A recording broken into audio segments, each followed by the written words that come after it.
Again, now that we actually, everyone can hear me okay, right? Everyone can hear me? Yes. Everyone on Zoom? Great. Okay. Welcome to the July meeting of the Diamond Valley Writers Guild.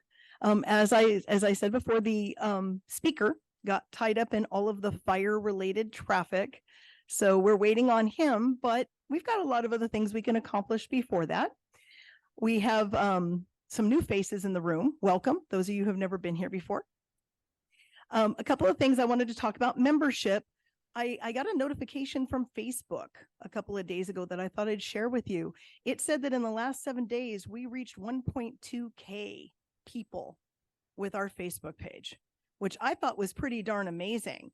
Our numbers have been really good. We've been getting members steadily every single month. I'm getting either a renewal or a new member joining. We had our board of directors meeting last week, and some very exciting things coming down the pike, some new opportunities for publication for members. In fact, anyone interested in being on a committee for a Diamond Valley Writers Guild anthology in 2024, I'd love you to email the Guild if you're interested in participating on that. We also have some contest ideas coming down the pike. So there's lots of exciting things happening. New logo in the works. Greg, Kevin, and Dennis all have submitted variations on logos for us to adopt because we've been using a pretty generic cut and paste sort of clip art logo.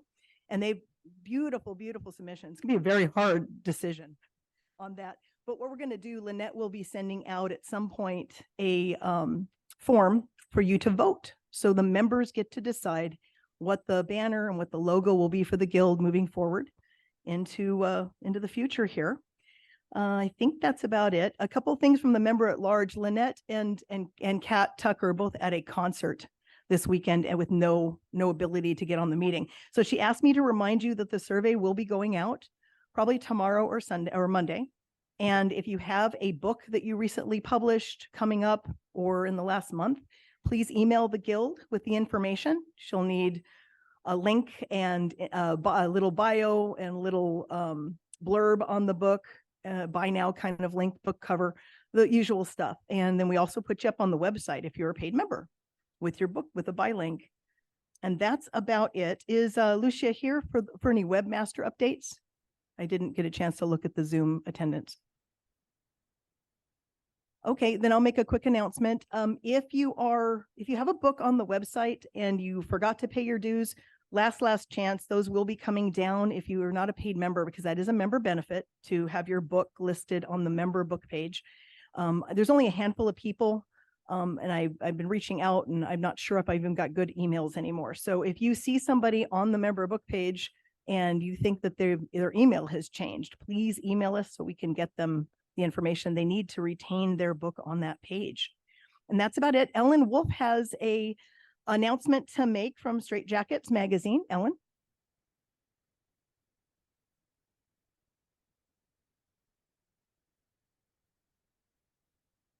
Okay, well, Cheryl McGuire was going to be here, but she too is trapped in the fire traffic and will not make it. So she asked me to go on without her. I have a letter to read to the members of the Diamond Valley Writers Guild. For those of you, and I'm going to read it as if she is here. So for those of you who don't know us, this is Cheryl McGuire, managing editor of Straight Jackets magazine, and I'm Ellen Wolf, Straight Jackets publisher and one of 3 editors. We've been volunteer editors and the publisher of Straight Jackets magazine for the past 8 years, 7 for Cheryl. From the very beginning, Straight Jackets team has had total administrative and creative autonomy in publishing a literary magazine that showcases our members' writing. The editorial team managed the schedule, set criteria for submissions, and made decisions about the content. 5 years ago, we started a writing contest. In terms of the number of submissions we received per issue, it was not a great success. For most issues, we received only 1 or 2, occasionally 3 entries, and for the past 2 issues, 0. For this reason, and with respect for the amount of time we put into each issue of the magazine, the editors made the decision to discontinue the contest. Excuse me. Apparently, the board of directors didn't like our decision to end the contest. They are currently taking steps to remove our editorial autonomy in making such decisions. And the board also changed the email password so we can no longer reach the membership with magazine announcements. We are now to send all emails to the board first, and they will send them out if they approve. This is insulting and controlling and a breaking point for us. We have loved working on every one of the 19 issues of Straitjackets magazine, but as a result of losing artistic and creative autonomy, we are putting the magazine on hiatus. To be clear, we are not resigning as publishers and editors. We are going to leave the Guild. For those of you who want to read the current and past issues of Straitjackets, you'll find the magazine at straitjackets.org. Cheryl and I want to thank everyone who has had a role over the years in the production of Straitjackets, those of you who submitted your literary work, and those on the inside who helped to make Straitjackets professional and successful. Jim Hitt, Vicki Hitt, Sandy Schuster Hubbard, Judy Murray, and the late Jolynn Buring. And thank you all for supporting us over the past 8 years of our voluntary service in creating Straitjackets magazine. Sincerely, Ellen Wolf and Cheryl McGuire. And it looks like Michelle would like to follow up on that. Thank you very much, Ellen. First off, I want to thank Cheryl, Ellen, and Sandy. Even though Sandy only worked on one issue, she's had some health issues. She emailed me this week and said that she was going to need to concentrate on some other things as well. So we just want to thank you for all your years of editing the magazine, and the magazine will be sunsetted this year, and we have other publications going on moving forward. So if you have any questions, please feel free to email or contact me directly. Jim?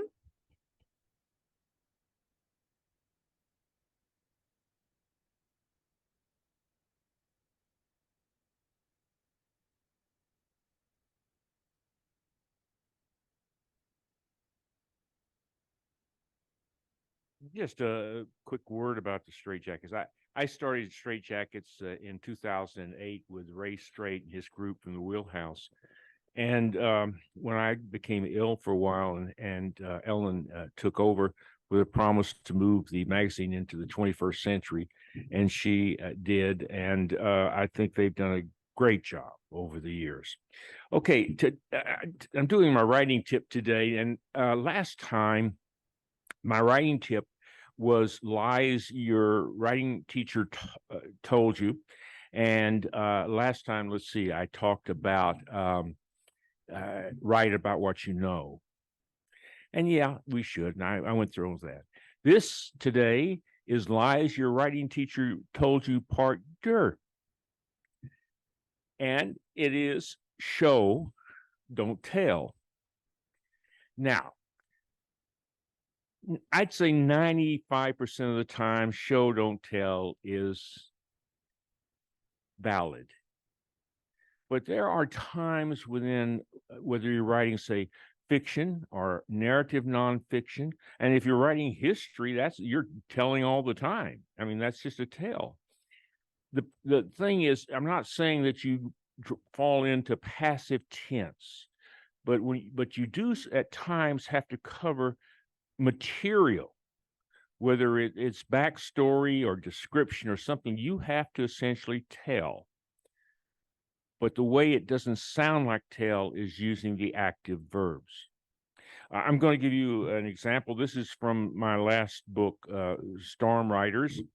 And I have a short piece that begins the story in which an unnamed narrator, a woman, is talking about herself and where she works.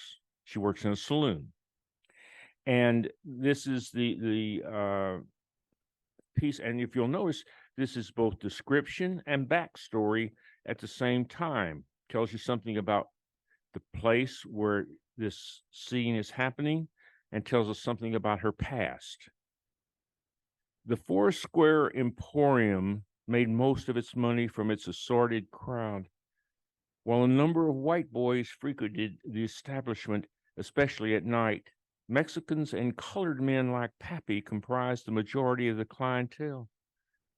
Even during the middle of the day, we kept the interior of the Foursquare dark. We seldom cleaned the front windows, heavy with dust.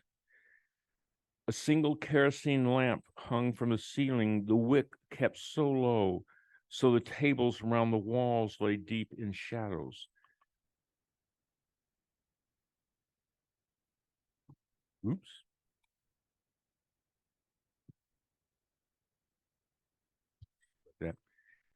The walls lay deep in shadows, which attracted customers rather than repelled them. In the evenings, when the girls came out, and we hired the best-looking girls in southern Texas, the darkness concealed the men from their wives and sweethearts. As for me, I billed myself as the Black Lily and belted out songs. Though past 30, I knew the boys, colored and white alike, still considered me handsome. Yet I never sold my favors like the chippies. Still, I liked the way we lit the saloon. The shadows made me appear younger, which in my business was good business. So there's backstory there, plus there's the whole sequence of setting the scene. That's a tale. But how do I get around? How did I make it work for us? Well, I work for my story. I do it in using still active verbs. There is also another way that you can get material into your book, and that's through dialogue. Here is still in this, and this is from the main narrator who tells the bulk of the story, but he's talking to the woman who just gave us that information. And she asks him, "Is this story true?" As true as memory. He took another sip of whiskey, enjoying its taste, one of the few pleasures left to him. I witnessed a lot from my own 2 eyes. What I didn't, people with no reason to lie filled in the missing pieces. I forgot a lot these days. By noon, I can't remember what I had for breakfast. Don't matter. I remember every detail of the time I rode with Waco. Even now, 20 years past, I see him as clear as I see you. I was a kid, no more than 13 when I ran away from home, my master, Louisiana. Well, so been my pa, though he never claimed such. At any rate, I wound up in the Texas Panhandle where slaves and cotton didn't matter. The white rancher, Captain Callahan, hired me. He didn't care where I came from. He only cared his riders gave him an honest day's work. So this was backstory given in 2 ways. And in a sense, they are tale. They may be in action verbs or in dialogue, but they're tales.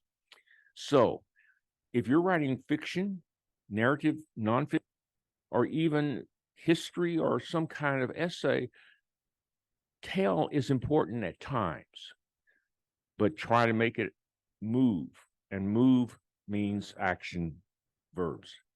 Thank you, people.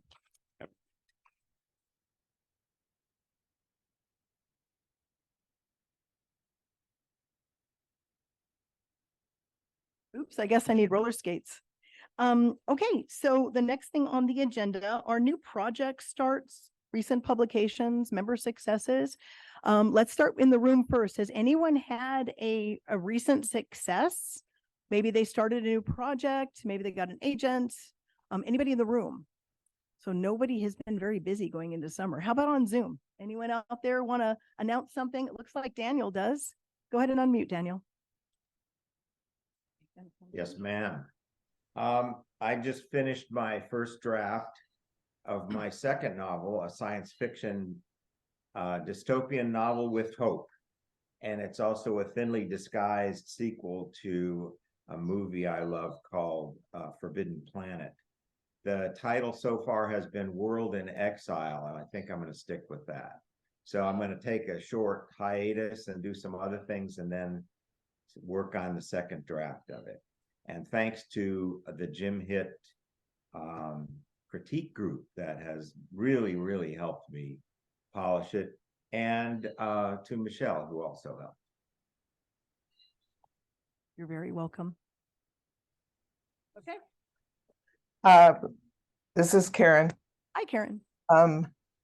Just a few days ago, I finished writing a book I've been working on it about a year, about my daughter's massive stroke. And my granddaughter had daily written a CaringBridge post during that time that we went through that with my daughter. So I had incorporated my granddaughter's posts with my writing, what was happening with me while what was happening with my daughter and my granddaughter. On the same day that I finished it, I got a letter or a text from my daughter asking me not to publish it. So, note to self, don't ever write a book about someone who's still alive, because now it's not going to get published. But I've decided that what I'll do is I'll go ahead and design a cover and format it and take it to Kinko and make 3 copies, one for me, one for my daughter, one for my granddaughter. And the people that I was hoping would get to read it would be people who had dealt with strokes or were dealing with people who had strokes and would be encouraged by it. But evidently the family feels like it's too personal, I guess. So there you have it. And sometimes people ask questions about writing books that include relatives that are still living. And even though this is a good book, an encouraging book, they have opted not to have it published. So just thought I'd share that. Well, thank you for sharing. And I'm sure it's a marvelous book. I'm sorry that the rest of us will never get an opportunity at this point anyway to look at it. Anybody else on Zoom have a success or an announcement? Yeah, Please do. I'm James Wilhoit. Oh, Oh. I live in the Seattle area. I've belonged to a memoir writing group for the last 5 years since I retired, and over the last year, 5 of us decided we wanted to publish an anthology, and so we have. It's called Tales from a Writer's Circle, a collection of memoirs, and I have several entries in it, as do the other co-authors. Well, congratulations on that. That's always good to hear of people getting into anthologies. Anybody else on Zoom? Okay, well then without any further ado, I'll turn this over to Sophia Barber to welcome and announce our speaker for today. Thank you.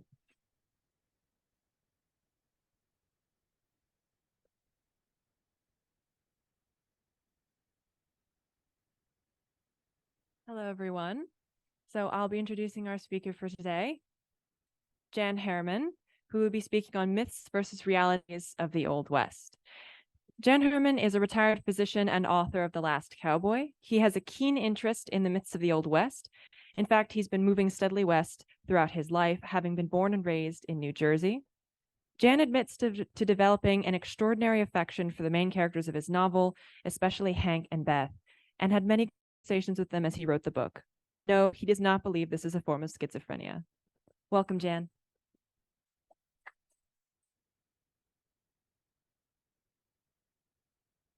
So if you don't mind, I'll don my prop for the talk. Howdy there, partners. Howdy.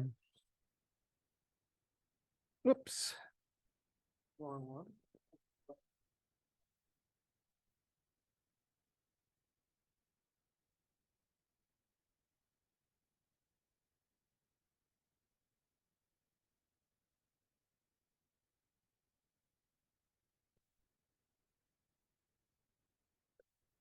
That is a fine hat. It's Houston about 40-something years ago.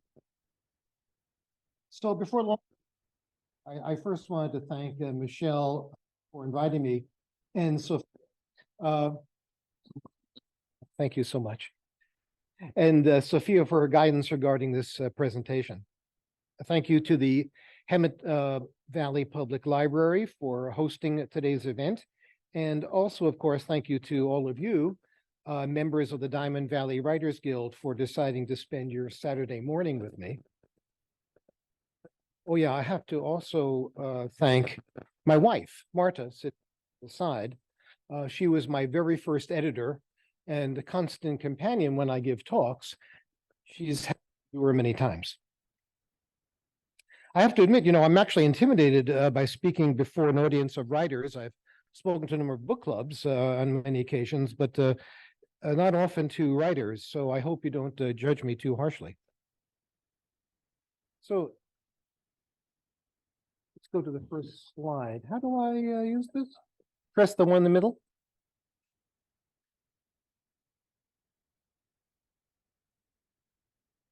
So without my glasses, I can't see this, and with my glasses, I can't read. So you'll have to excuse me. Oh, I thought this was my vision. It's a little blurred. Okay.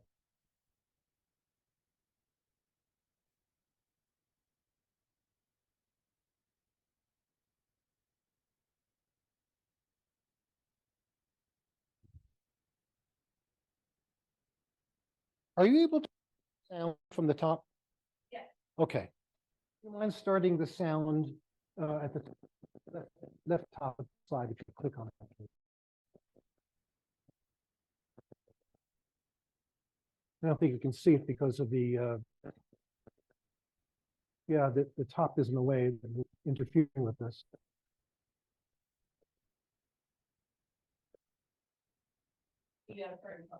Yes, it is.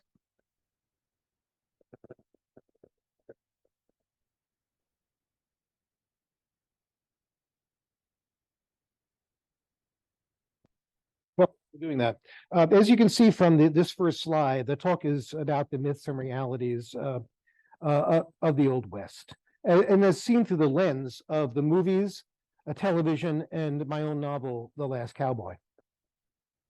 We'll speak about the portrayal of settlers, gunslingers, Native and African Americans in film, and how these depictions jibe with the reality. I also hope to weave in the creative journey I took in writing my book, and more than welcome your input, your stories. And in fact, if you'd like to interrupt even during the talk, just raise your hands. I just can't guarantee to see them without my glasses. So are you able to get to the... We've got a lot of... here.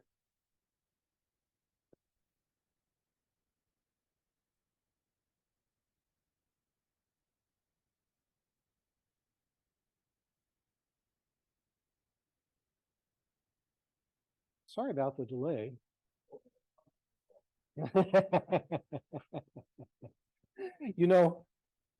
When you hear this song, you'll see why I chose it. It'll be during the opening sequences of the movie when it's made. Have any of you listened to the music of Molly Mason and Jay Unger? Have you seen the Ken Burns documentary Civil War many years ago? If you remember the letter from Major Ballou, which was a highlight of that series, they played a song called Ashokan Spring, I believe. Farewell, Ashokan Farewell, yes. And they were Jay Unger was the author. Ashokan is a town in upstate New York, actually, and not in the West or the South. And they've written some marvelous music for instruments, mostly fiddles and that sort. And they make wonderful music together. So I'm hoping.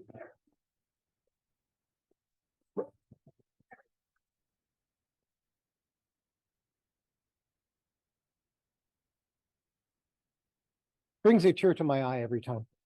So if you can hear me over this, I'll speak a little bit, then we'll start the music. I thought I'd start the talk with a poem by Emily Dickinson to flee from memory. To flee from memory had wings, many would fly, inured to slower things. Birds cried, soon the cowering van, then escaping from the mind of man. How we choose to remember things as individuals, as writers, as filmmakers, as a society, form our view of ourselves. After all, history is memory in many ways. You can cut the music. Thank you. Unless you guys want to hear more of it. Well, I'll have it at the end. That goes, there's a second version of this spring. And that's when the movie ends and we'll play the credits. Memory affects all of us as individuals and collectively. As John Steinbeck wrote, can we forward? Okay. We've had this ready. John Steinbeck wrote in East of Eden, yes, memory without that, time would be unarmed against us. Memory and history intertwined. As we all know, cinema, television, novels, nonfiction, all how we see ourselves. So let's start with the movies. Those of you that I personally like and view as landmark productions. So a warning from this talk, there's lots of spoilers in my talk. So if you haven't seen these Westerns, close your ears. I'll try my best not to give away the entire plot. So In the Searchers was filmed in 1956 and is considered one of director John Ford's masterpieces. It may well have been John Wayne's finest performance. He plays Ethan Edwards, a grizzled Civil War veteran who returns to his West Texas home to find that his two nieces had been abducted by the Comanche. One has been raped and killed, off screen, of course. After all, this is 1956, thank goodness. The other, Debbie, played by a young Natalie Wood, is believed to be still alive. Ethan then embarks on a 5-year search for her. However, when he finally finds her, Debbie refuses to leave. What I think of, we might call Stockholm Syndrome today. The Wayne character then tries to kill her. His fellow searcher, nephew Martin, played by Jeffrey Hunter, protects her, and Debbie escapes back to her tribe. Jeffrey Hunter, you probably know, was the very first captain of the Starship Enterprise for the pilot of Star. Sorry about the digression, but I warn you, there'll be a bunch more during the course of this talk.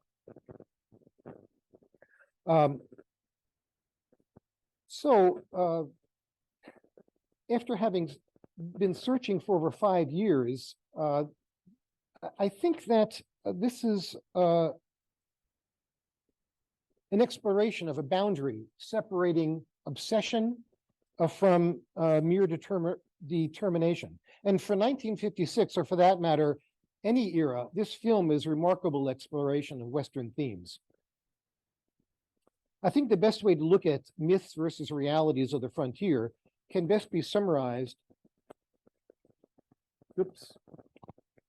in a line spoken. Geez, I think I've lost a whole page of my talk. Good Lord. So the movie is ambiguous whether Ethan wants to kill his niece because she won't leave or because she is ever despoiled as one of the 3 wives of the Comanche chief Scar. This reflects the reality of the times. Suffice it to say that Martin and Ethan eventually rescue Debbie in a dramatic, some would say a melodramatic scene. Have you guys seen this movie? Yeah. What did you think? Yes. Okay. I believe it's one of them. I agree with you. So why did I pick this particular film to start? Well, in terms of reality, it depicts the stark landscape and harsh scrabble life of the settlers of West Texas. It explores the relationships between the white settlers and Native Americans. And the movie also explores family bonds and the lengths to which they will go to save one another. And it examines the narrow boundary, as I said, between obsession and determination. You know, I think the best way to look at myths versus realities of the frontier can best be summarized in a line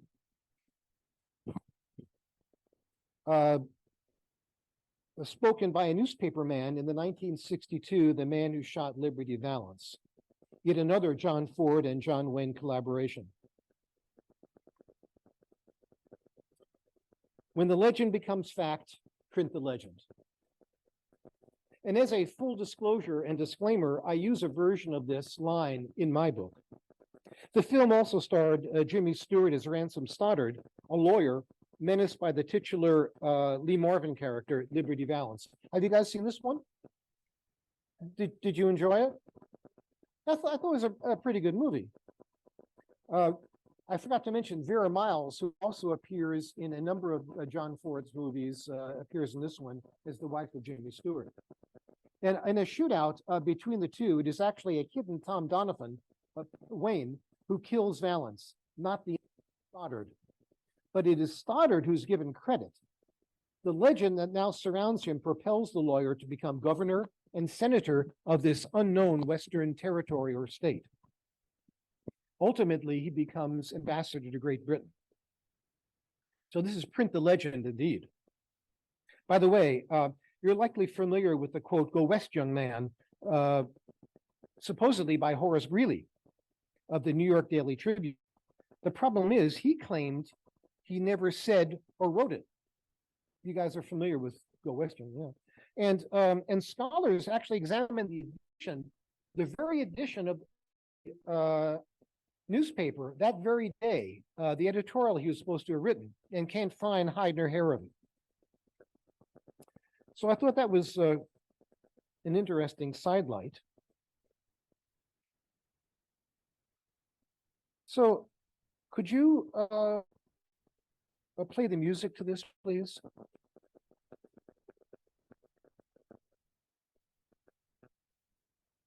Not only is this my all-time favorite Western, it's one of, thank you, Sophia, we agree. The music, the theme music to this is among my favorites also.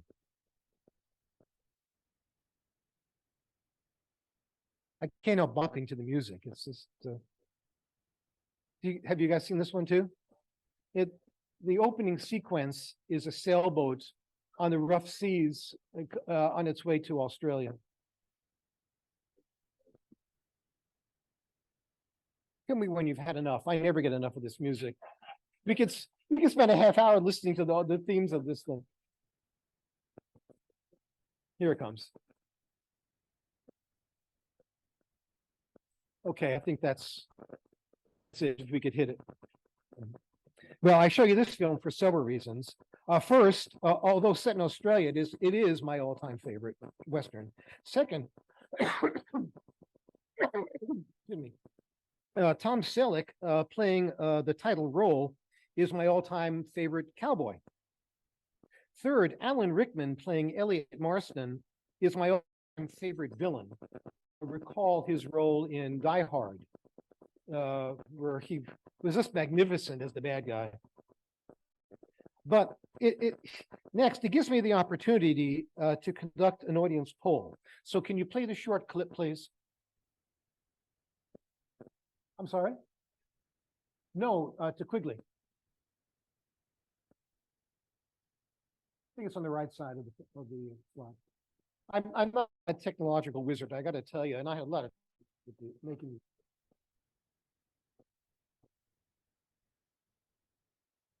Top right. You gotta try clicking it twice.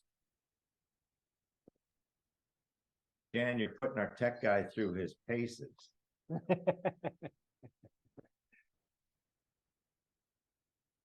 No, keep going, keep going. Let's keep going. Just click on no ads. You can get rid of the ads. Oh, here we go.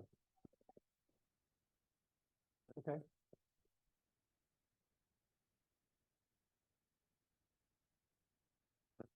I try to make this a multimedia presentation, so wouldn't I just didn't want to all you guys to fall asleep while I was talking.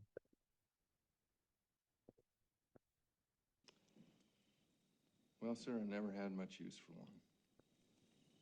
It's a recent invention of your countryman, Colonel Colt. God created all men. They say Sam Colt made them equal. Hey, you want to, yeah, read. His rifle.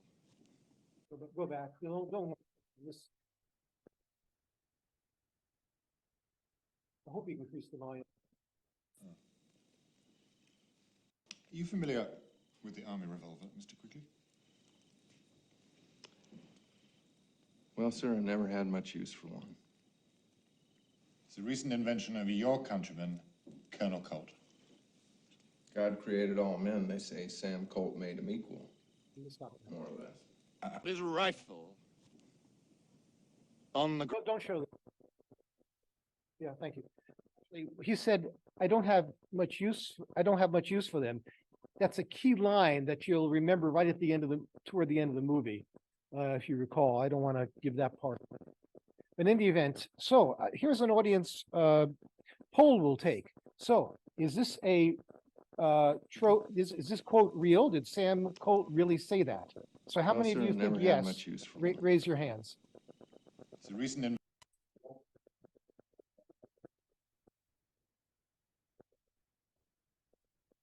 Nobody wants to hazard a guess. The question was, did Sam Colt really say what Tom Selleck character said? You want to replay it again? He said that Sam Colt made all men equal, more or less. The inventor of the 6-shooter, the revolver. Well, how many he didn't? How many?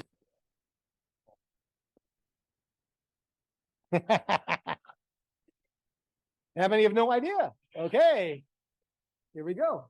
Now, we're not moving.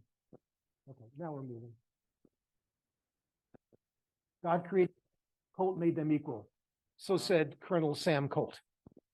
So he did say it, and he said he actually said it in many versions of that. He was a great self-promoter, and the colonel title came from I believe he was given an honorary officer position in the Connecticut Guard because he'd been accused of being a Southern sympathizer at the time of the Civil War, and he wasn't. He was just selling his merchandise to both sides. So this leads me to perhaps the greatest of all American myths, the main motivator for the Texas War of Independence from Mexico, the Alamo. This is also a movie, by the way, the same name, again, John Wayne, who else? So let me set the scene. Hank Miller, the reluctant hero, has moved on from lawman to businessman. He now runs a successful tour business in the hill country near San Antonio.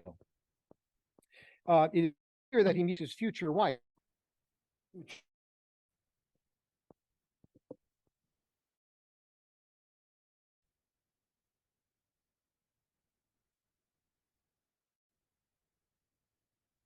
Mr. Miller, Elizabeth intoned, you left out a few pertinent facts. Hank, stunned, waited for what he knew would be a rebuke. He tried his best not to stare at the woman who was about to deliver a history lesson. He resisted putting his hand in his left pocket to find that locket. That's an inside joke if you read the book. First of all, Jim Bowie was a slaver and a scoundrel. You guys know Jim Bowie? Bowie knife? He left Louisiana to escape his creditors. Second, most of the Americans who rebelled against Mexico had been living in Texas illegally, even having been enticed by the Mexican government. Third, one of their prime motivations in seeking independence was the preservation of slavery. Mexico had outlawed it in 1824, Many of them feared that the authorities would enforce the law and they would lose their human possessions. Fourth, Santa Anna warned the defenders he would take no prisoners if they did not surrender. Fifth, oh, that's enough. I know that the Alamo's defenders were brave men who died for a cause they believed in. There were good men there. Davy Crockett had strenuously opposed Andrew Jackson's decree that eventually led to the Trail of Tears. But that cause they died for was tainted, at least in part. You should tell the whole story, Mr. Miller, not a sanitized version. Hank knew she was right, but not for his business. He and Julia knew those things and more. He could only respond, Miss Franklin, you have the truth of it. So speaking of myths and realities. Yes.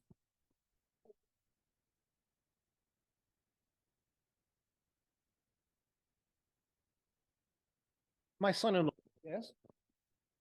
I invited him to listen. Exactly.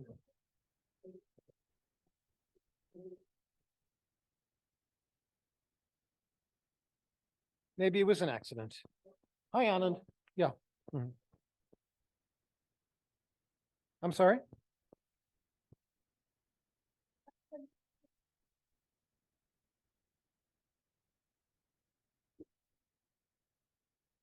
You want me to ask? Oh, I'm sorry, Anand.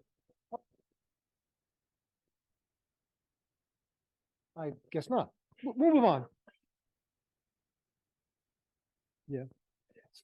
Okay, so this leads me to other myths, an easy segue to the legendary gunfights of the Old West. Most famous of which took place at the OK Corral in Tombstone, Arizona territory on October 26, 1881. It has since inspired many films and novels. In reality, it lasted less than 1 minute, perhaps 30 seconds. It was fought over, believe it or not, gun control.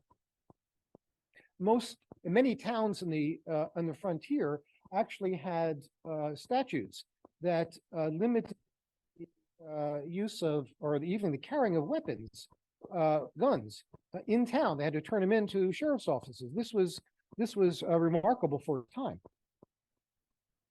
In any event, the people were real. The Earps, Doc Holliday, Clantons. The most famous of all 19th century lawmen, Wyatt Earp, lived a life so full of contradictions that it would fit a modern documentary or a multi-part podcast. The words colorful and adventure don't really convey the triumphs, struggles, and odd mix of professions he assumed during his life. Pimp, lawman, prospector, cockholded husband, wanderer, hero and villain, all wrapped up in a single legendary human being. And in fact, the OK did occur, but the shootout lasted for a very short period of time, and the only person uninjured, unwounded, not wounded or killed, was Wyatt Earp himself. So this is my favorite TV Western, Gunsmoke. Could you play the opening sequence on the left, please? It's on reruns now. I watched them all.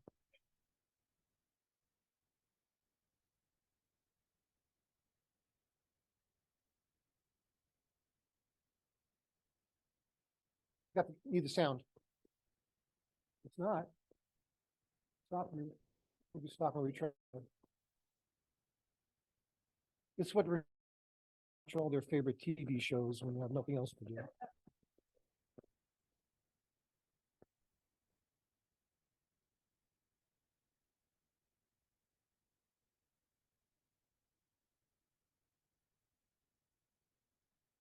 Still don't got it. Let me try again. Was this in the days of silent television?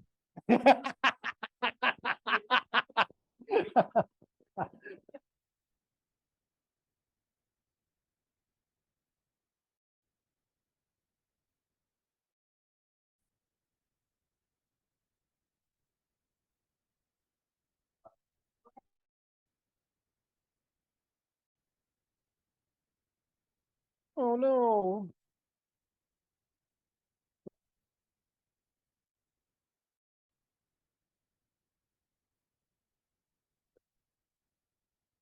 There we go. Okay, good work.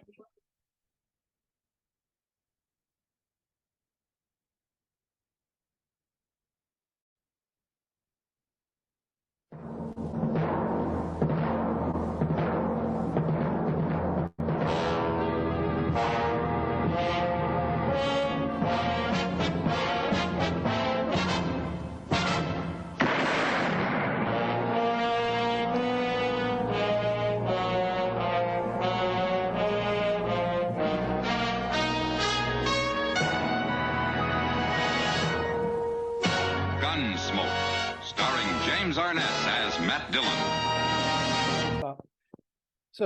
Again, my all-time favorite Western. By the way, Peter Graves is his real brother.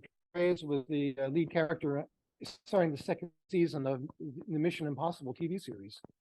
Peter Graves, another digression, was also started his film career as the Thing in The Thing.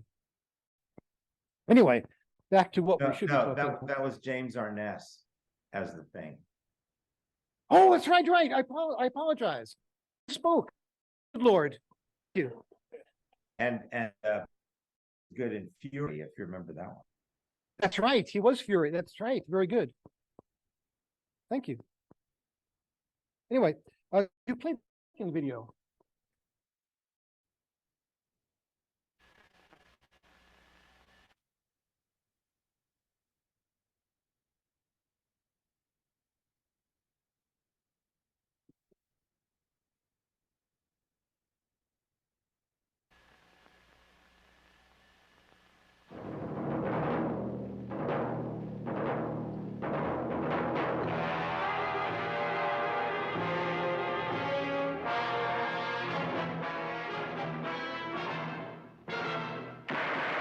Gunsmoke, starring James Arness. You can stop. This was a practical joke that Bill and the crew played on their.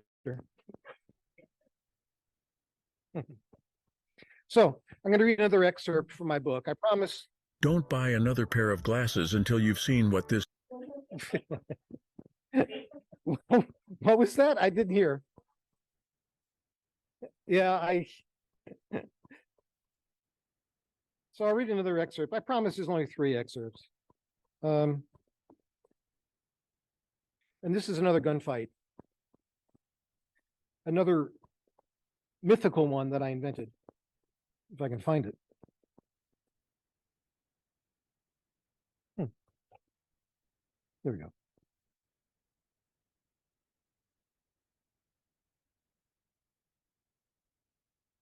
I've been hunting you for 7 years, Sam out. You killed my brother. Now it's time to pay.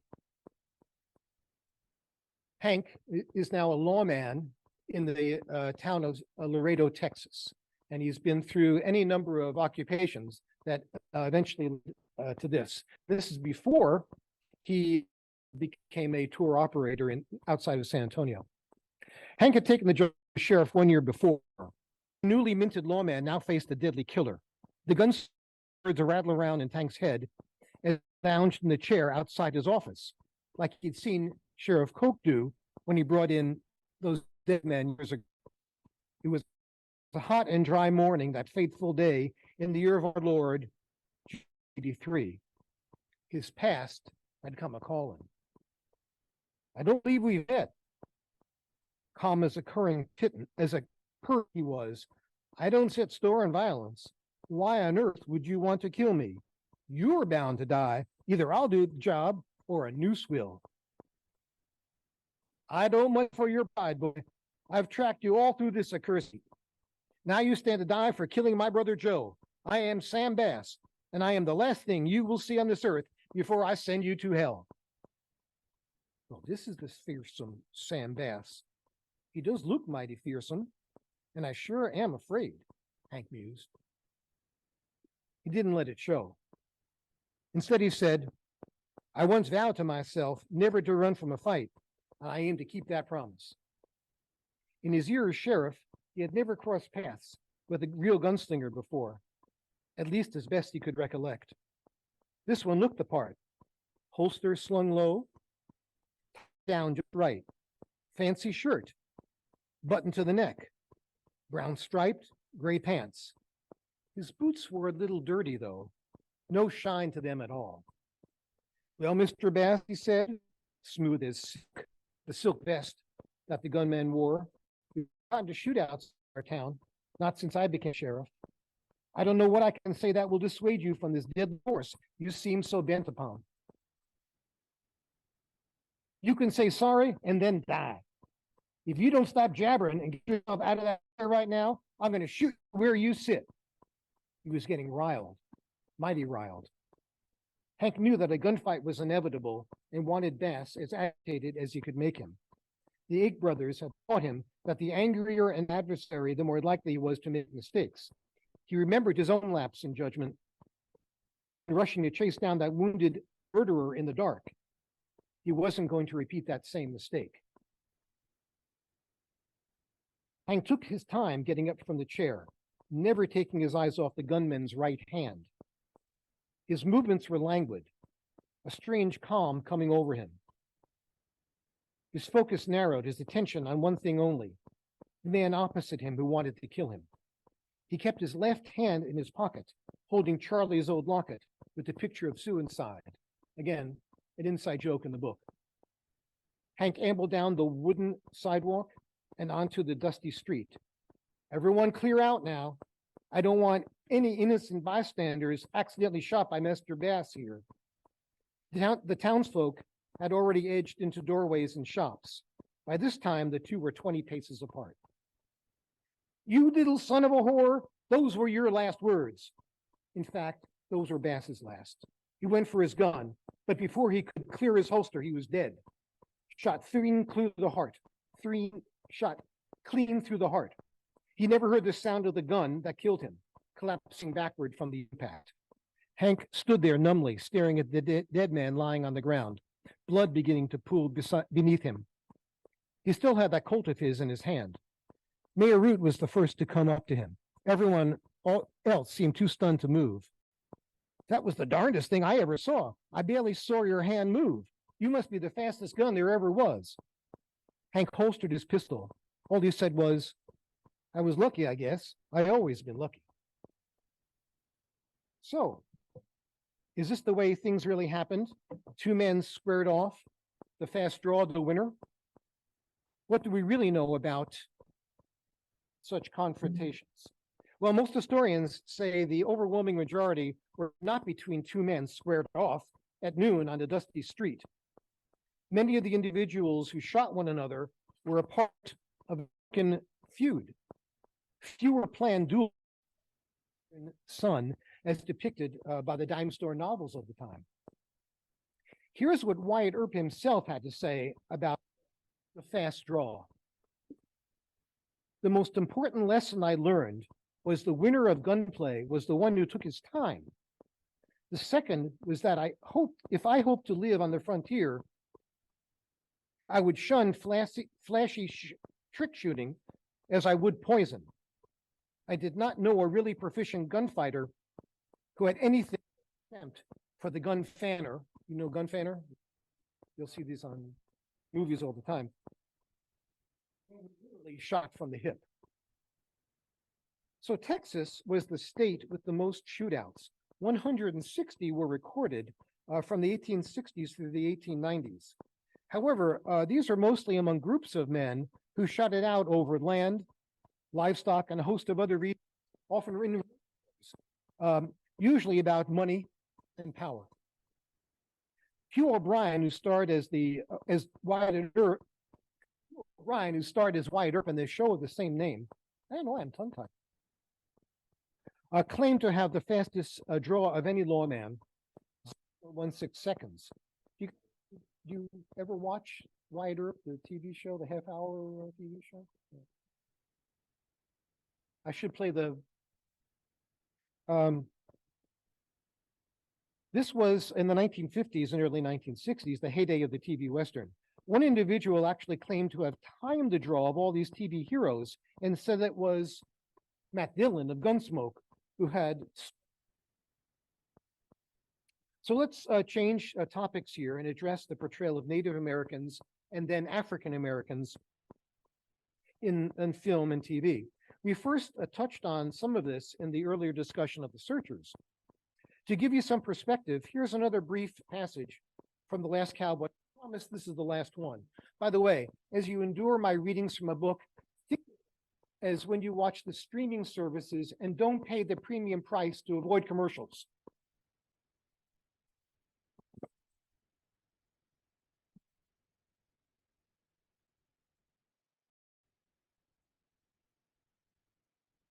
Historians mark 1890 as the Western frontier. What they really mean is that the white man had so devastated the Native American population that they no longer posed a threat. This is not to say that the original inhabitants of the continent were blameless. No, not at all.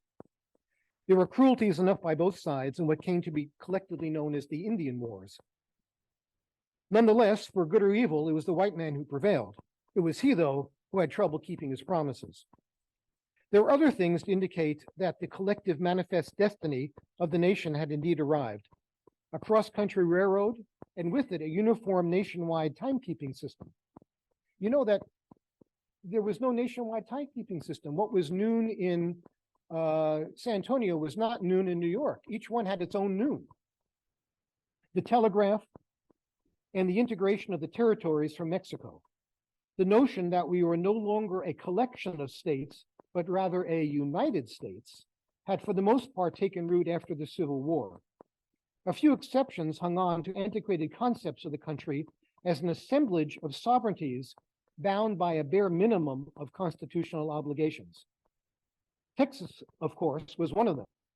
To be fair, that huge state went along as its independence could manage. Enter the frontier in a coast-to-coast unified nation, or no, the legacy of slavery would haunt the country for decades after the war that ended it. As a child, Hank had been taught it was the natural order of things. The teachers at the James School for Boys back in Castle Hills said that the white man was superior to the black and therefore had the God-given right to enslave him. The Bible itself endorsed the practice. It did, or so they said. As a child, Hank had no way of knowing better. He had no one at home to tell him anything different than the standard orthodoxy used in homes, schools, and churches to justify the practice. His father was not a slave owner. He rarely spoke about anything, much less about the peculiar institution. And a conversation of or any sort was unimaginable. Hank had no occasion to think about it until he met Jim Handy.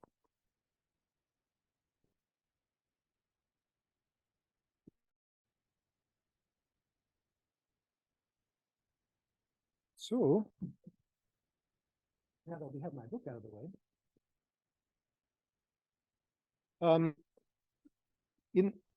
in terms of just of how Native Americans were depicted in the movies, one stands out for me anyway, the 1950 film Broken Arrow.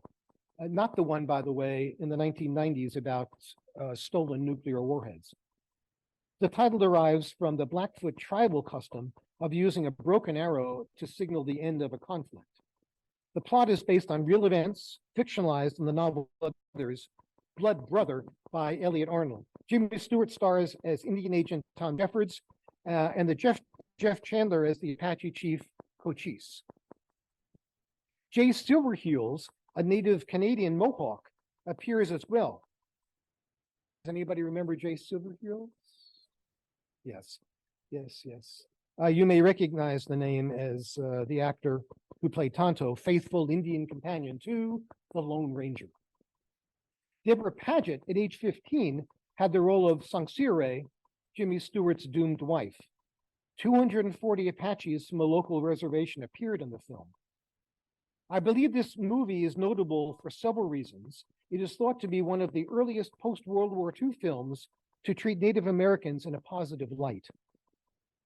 One way of doing that was to have the chiefs speak in standard English, not in the broken tone prevalent in most other movies of the time. And I bring it up because it's just a good flick.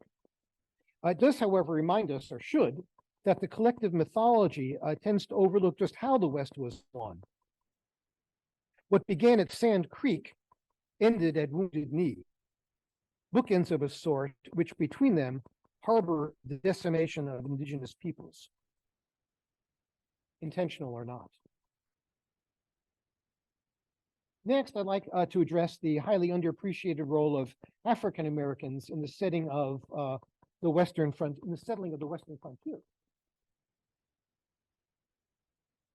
This is Buffalo Soldiers. After all, it's unusual to see a black cowboy in the golden age of the movies. One exception, though, was Buck and the Preacher, starring Sidney Poitier and Harry Belafonte. I don't know if you guys have ever seen that one. I didn't think it was a real good movie. That's why I didn't show it. A source as authoritative as the Smithsonian began an article on this topic with the title, "1 in 4 Cowboys was black, so why aren't more present in popular culture?" The author goes on to explain that after the Civil War, cattle ranchers needed workers, given the fact that their free labor had been freed. They were forced to hire former enslaved cowhands. In Texas alone, 30% of the population was black and comprised over 180,000 individuals. So think Danny Glover also Dietz in the 1989 television miniseries Lonesome Dove. It was adapted from the novel by the masterful Larry McMurtry. You guys ever read McMurtry? He's one of my inspirations. He also wrote Beyond the Western Genre. He wrote Term of Endearment, an Academy Award-winning. This character was modeled after Boaz Ickard, and to goodness, real-life cowboy and adventurer, one of thousands of African Americans in that uniquely Western occupation. And speaking of myths, McMurtry once wrote about the adoption of his novel to television. I thought I had written about a harsh time and some pretty harsh people, but to the public at large, I had produced something nearer an idealization instead of a poor man's inferno, filled with violence, faithlessness, and betrayal. I'd actually delivered a kind of Gone with the Wind of the West, a turnabout I'll be mulling over for a long, long time. So even famous authors worry about perception and the difference between intent and results. Honestly, though, I disagree with his assessment. McMurtry infused his main characters with life and did so with humor and obvious affection. The TV version merely adopted his point of view.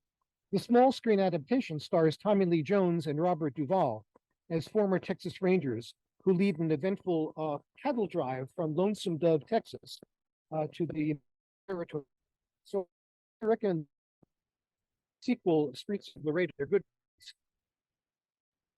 So having digressed, getting back to the role of African Americans in the settling of the West, I should mention a personally unsettling fact for me.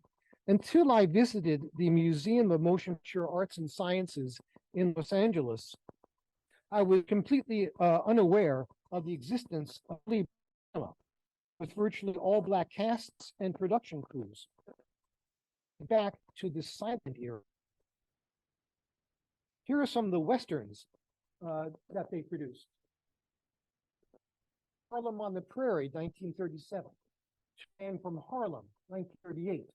The Bronco Buckaroo, 1939. So all of these things actually existed, but not in the mainstream. So even the Smithsonian magazine failed to make any mention of these early works. So I guess maybe I shouldn't feel so bad. Let's get back to Buffalo Soldiers.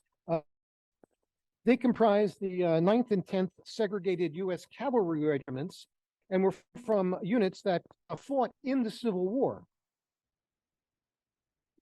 The origin of the term is said to derive from the respect granted these black soldiers by Native Americans who relied upon the buffalo for food, shelter, and clothing. Ironically, of course, these regiments took part in the Indian Wars. This 1977 movie featured Danny Glover as Sergeant Washington Wyatt. The film is based on actual events and real people. The most telling quote of all is spoken by the Muscalero chief Vittorio. "Why do you murder my people? For those who made you less than cattle." Perhaps the answer is one of acceptance into the wider society or individual and collective survival. I'm certainly not qualified to judge or discuss this concept really any further. Let's look at another film while we're on the topic of the depiction of African Americans in Westerns. Have you guys seen this one?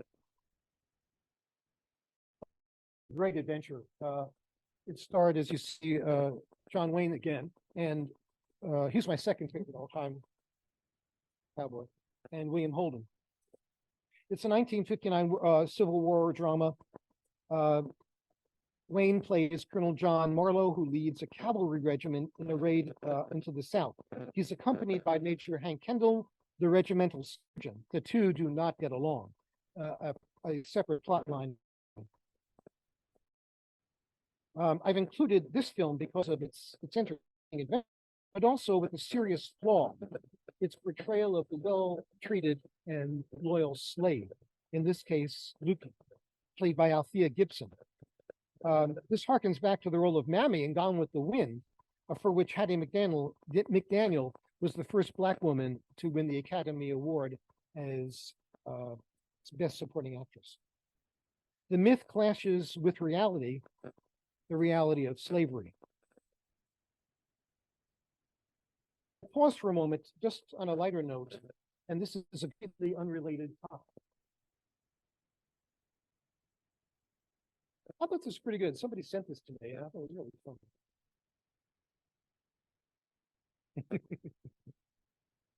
Are you a Floridian?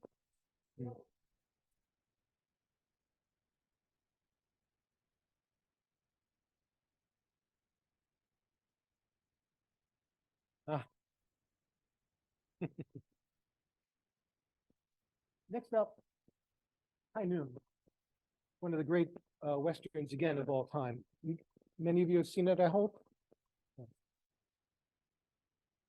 Can you play the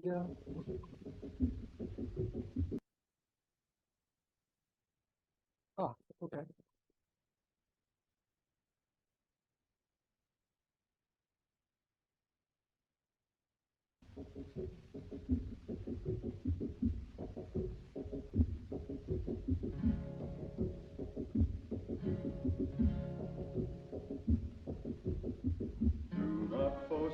Hank Williams.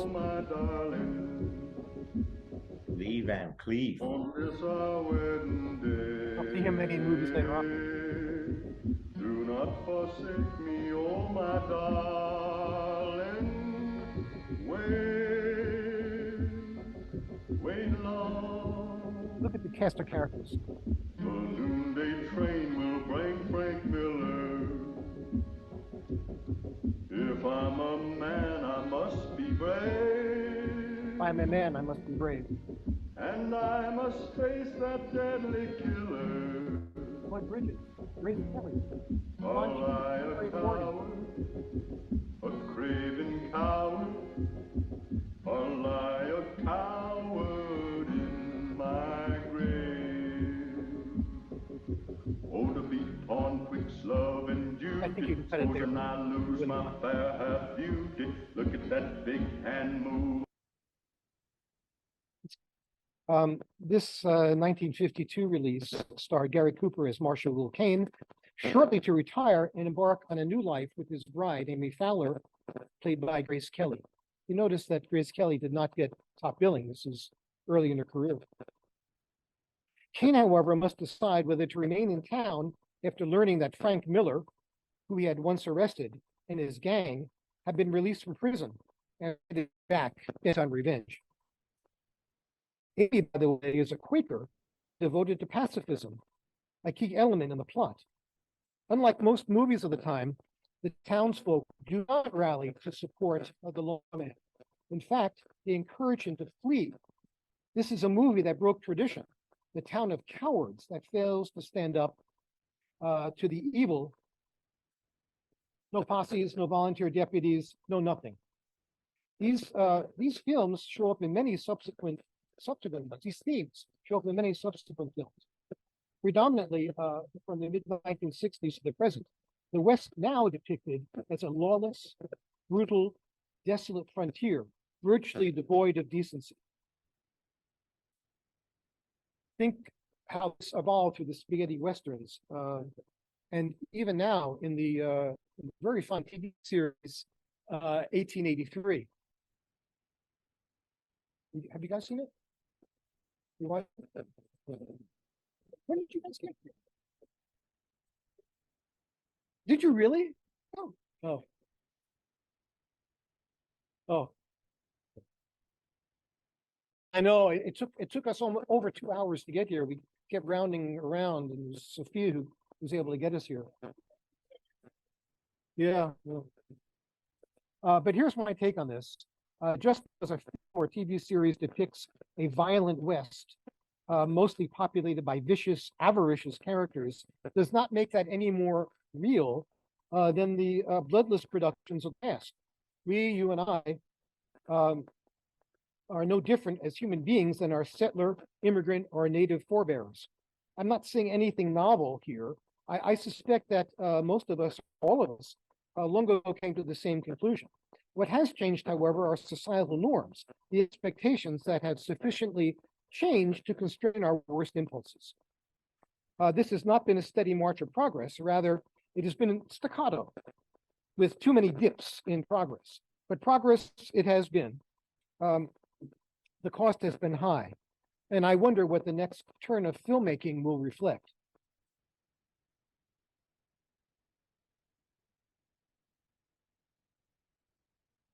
One example of this may be Open Range, this next turn of events, starring Kevin Costner and Robert Duvall, as well as Annette Bening. It is at times brutal, but there exists a modicum of kindness, and the townsfolk do in fact once again rally to save their community, if late in doing so. One other thing, as in High Noon, it is a woman who must once again save her man. I will say this, the real people of the Old West, and mythologized as they were, Kit Carson, Bat Masterson, Buffalo Bill Cody, are best described by Walt Whitman in his Song of Myself.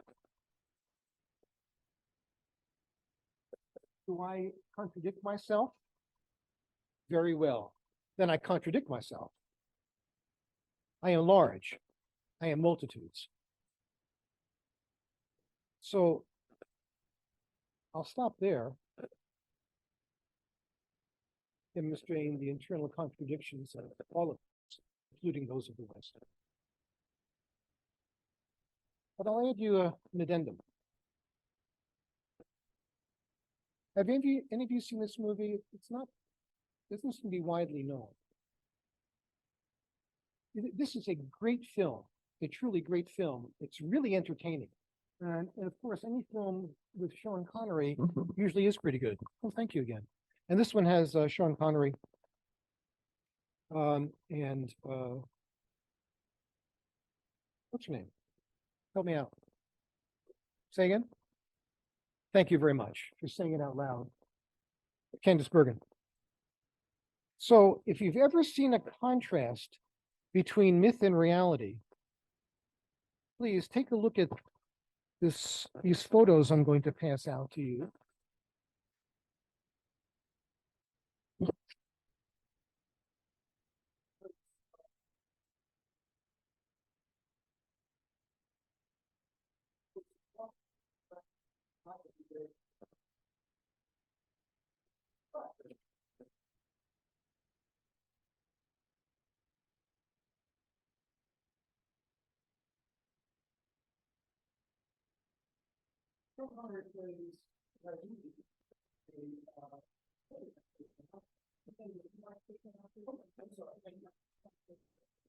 Yeah, Sean Connery plays Razuli,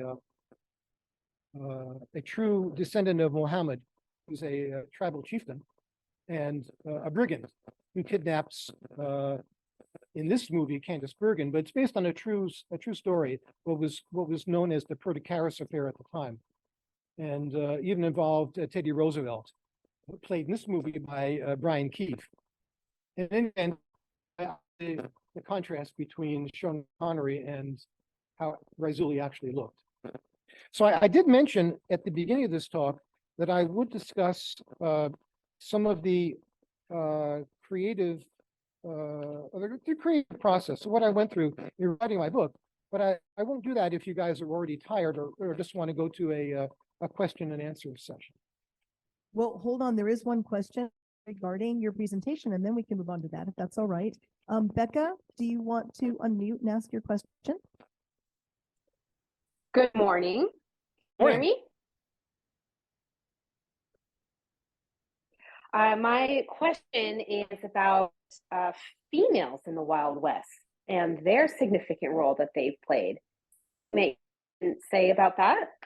Yes, that's a really interesting question. And had I the time, I would have expanded to that because I've done a good deal of thinking about that, especially after we visited a Western museum in Moab, Utah, feature women of the West and women cowboys. So in 2 movies, Open Range and High Noon, it was women who actually played such prominent roles in literally saving their own men. They were truly cow girls who did have family that did all cowboys in terms of roping, ranching, cowhands, building remarkably, but they were certainly a minority. Does that answer your question, Becca? It does, and I look forward to a part 2 on the females and things that they power that they held back in the Wild West and the significant things they've done that are often overlooked. By the way, I do address that in a brief chapter in advertisement. Yes. Thank you. Sure, thank you. Angie, go to the mic, please.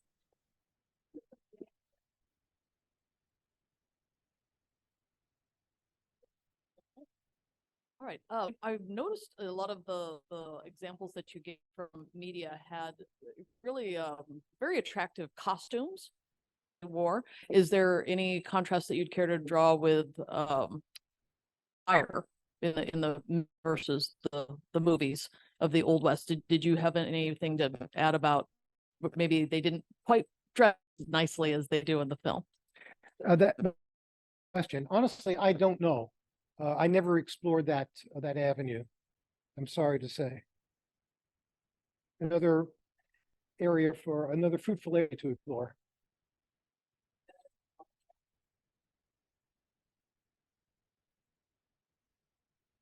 Well, if you want to hear more, I'll tell you a little bit about the creative process, at least that I went through, and like to hear your stories. But if you've had enough, if I've put you to sleep, then I'll simply stop. No, please go ahead. Okay. Well, I frame this as a series of wants or wanteds. I want to get all these characters, storylines that had been rattling around in my brain out of my head and onto paper. They've been up there for at least a decade, maybe more. I wanted to make people feel good, using whatever tools necessary, including myth and humor, to do that. I wanted a clear delineate between and how our past, as you can tell from some of the quotes, shape our future and our belief systems. Explore memory and motivation. It took me to write the whole novel, though it took another 5 months. But again, I took motivation because I had been an English major in college and never got to pursue that avenue. Writing scientific papers in medicine is an anathema to me. was as I was doing it, because you're right, in the passive voice, there is very little creative language and absolutely no humor, let me tell you. That would destroy the scientific credibility. So that's all I had to say about that topic. So any other questions or comments to? Any other questions, either from Zoom or in the room? Well, thank you very much, both. Oh, yes.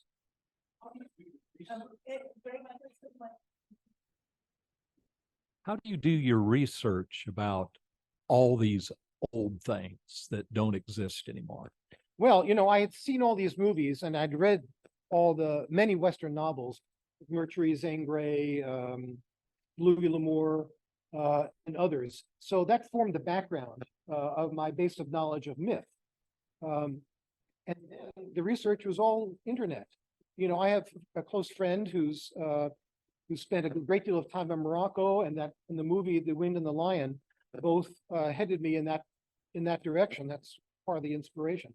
But again, it was all internet.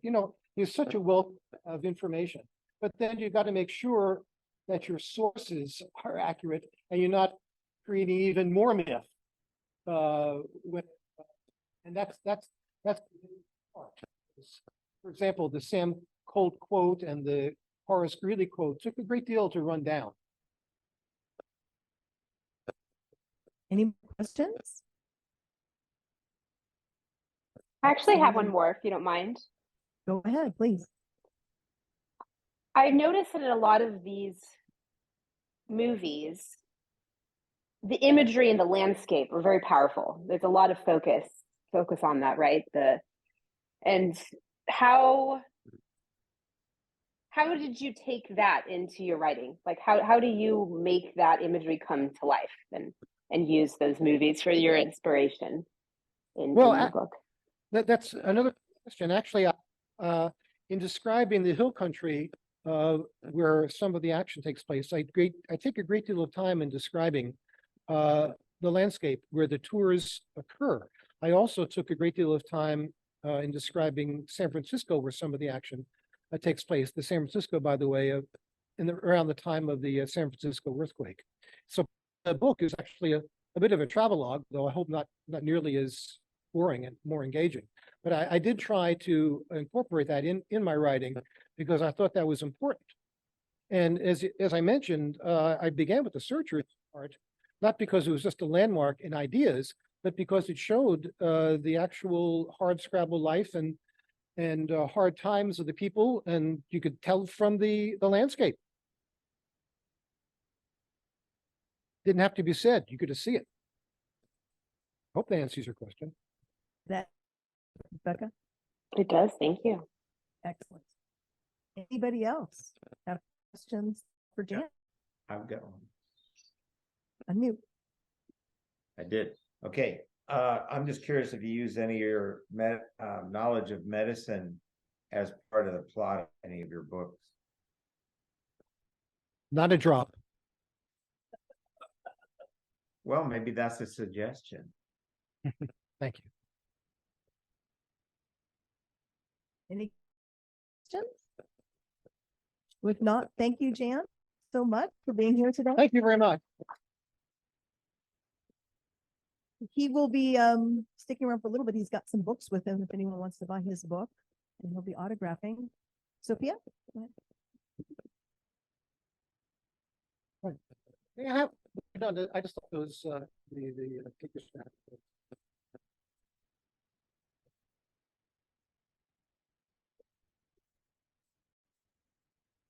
All right, thank you so much. A very entertaining presentation. Listen to it. What? Is this better? Thank you so much for the very entertaining presentation. And I'd also like to thank the tech team for all of their hard work. Thank you for making the audio visual work very well for this presentation. So we have the announcement for next month's meeting, which is on August 19th at 9:30 a.m. Pacific time as per. It's the annual Diamond Valley Writers Guild Poetry Meeting. All poets and formats are welcome. However, reading preferences to paid members they will go first. Have poems ready, your own or a selection that really speaks to you. Writers will read their first selection, and then everyone will have the opportunity to read a selection based on remaining time available. Please email Writers Guild subject line ATTN Annual Poetry Meeting. That is ATTN Annual Poetry Meeting to get your spot reserved by August 15th. Thank you.